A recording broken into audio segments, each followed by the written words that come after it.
جیسے ہی بنی ہاشم کا چاند نہر فرات کی طرف بڑھا، فوج یزید میں کوہرام برپا ہو گیا۔ سب کہنے لگے کہ حسین کے خیموں تک اگر پانی پہنچ گیا تو ان پہ فتح حاصل کرنا ناممکن ہوگا۔ روکو عباس کو۔ جناب عباس شیر کی طرح وار کر کے چیر کے سب کو نہر فرات آ پہنچے۔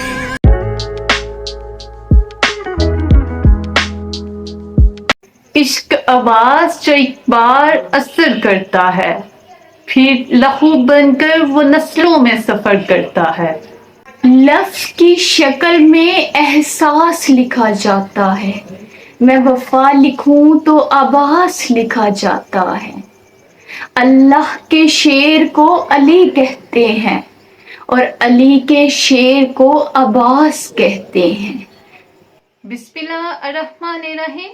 السلام علیکم، ویلکم بیک ٹو حجاب سسٹر سیکشن۔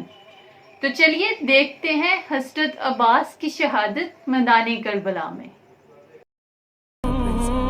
10 محرم کے دن جب امام حسین علیہ السلام کے ساتھی اصحاب اولاد شہید ہونے لگے، جناب عباس بار بار امام حسین کی خدمت میں آتے ہیں اور دست ادب کو جوڑ کے عرض کرتے ہیں، اے میرے مولا، ان کوفیوں اور شامیوں کی کیا اوقات کہ آپ کا پانی بند کریں، آپ کی اولاد کو قتل کریں، مجھے اجازت دیں اس فوج یزید کو عصر سے پہلے فنار کر دوں۔ امام حسین نے فرمایا، عباس، میرے نانا نے مجھے کہا تھا کہ تیرے خون سے اسلام بچے گا۔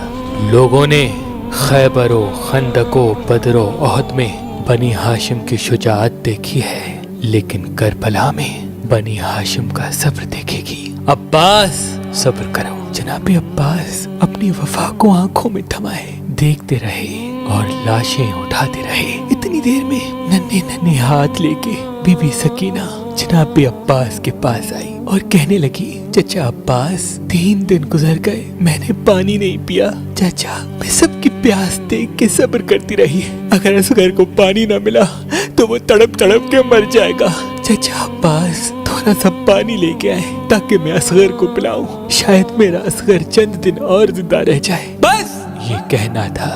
جناب عباس کی آنکھیں نم ہو گئیں۔ ننھی شہزادی کو لے کے امام حسین کی خدمت میں آئے اور عرض کرنے لگے، اے میرے آقا، آپ نے صبح سے اب تک مجھے جنگ کی اجازت تو نہ دی، لیکن ان بچوں کی پیاس مجھ سے اب نہیں دیکھی جاتی۔ یا تو دعا کرے میں مر جاؤں، یا تو مجھے اجازت دے تاکہ میں نہر سے ان کے لیے پانی لے کے آؤں۔ امام حسین نے فرمایا، عباس، اگر اجازت لینی ہے تو جاؤ اپنی بہن زینب کے خیمے میں، اگر وہ تمہیں اجازت دیتی ہے تو پانی لینے چلے جانا۔ جناب عباس بی بی سکینہ کو لے کے جیسے ایک نوکر بیٹھ جاتا ہے، ویسے ہی بی بی زینب کے خیمے کے باہر بیٹھ گئے۔ بی بی سکینہ کو کہا، سکینہ جاؤ میری آقا زادی سے کہیں ان کا غلام آیا ہے۔ بی بی سکینہ بی بی زینب سلام اللہ علیہا کو لے کے جیسے ہی خیمے کے در پہ آئی، جناب عباس نے دست ادب کو جوڑ کے عرض کیا، اے میری آقا زادی، مجھے اجازت دیں تاکہ میں نہر سے پانی لے کے آؤں، سارے بچے تڑپ رہے ہیں، میری شہزادی مجھے اجازت دیں۔ بس یہ کہنا تھا، بی بی زینب سلام اللہ علیہا رونے لگی۔ جناب عباس نے دست ادب کو جوڑ کے عرض کیا، اے میری آقا زادی، اگر مجھ سے کوئی گستاخی ہوئی ہو تو معاف کیجیے گا۔ بی بی زینب نے فرمایا، عباس، تم سے گستاخی نہیں ہوئی، مجھے اپنے بابا کا زمانہ یاد آ گیا۔ میرے بابا نے کہا تھا، زینب، ایک وقت آئے گا جب تمہیں قیدی بنایا جائے گا، تمہیں رسیوں میں قید کر کے بازاروں میں پھرایا جائے گا، بے پردہ کر کے تمہیں پتھر مارے جائیں گے۔ تمہیں کہتی تھی، بابا، جس کا عباس جیسا بھائی ہو وہ بازاروں میں کیسے جائے گی؟ عباس، آج مجھے پتہ چل گیا کہ میں بازاروں میں بھی جاؤں گی، میں قیدی بھی بنوں گی، مجھے پتھر بھی مارے جائیں گے۔ بس جناب عباس کو اجازت ملی۔ جناب عباس نے مشق اور علم کو تھاما اور میدان کی طرف روانہ ہوئے۔ جیسے ہی بنی ہاشم کا چاند نہر فرات کی طرف بڑھا، فوج یزید میں کوہرام برپا ہو گیا۔ سب کہنے لگے کہ حسین کے خیموں تک اگر پانی پہنچ گیا تو ان پہ فتح حاصل کرنا ناممکن ہوگا۔ روکو عباس کو۔ جناب عباس شیر کی طرح وار کر کے چیر کے سب کو نہر فرات آ پہنچے۔ فرات پہ قبضہ کیا، مشق کو بھرنا شروع کیا۔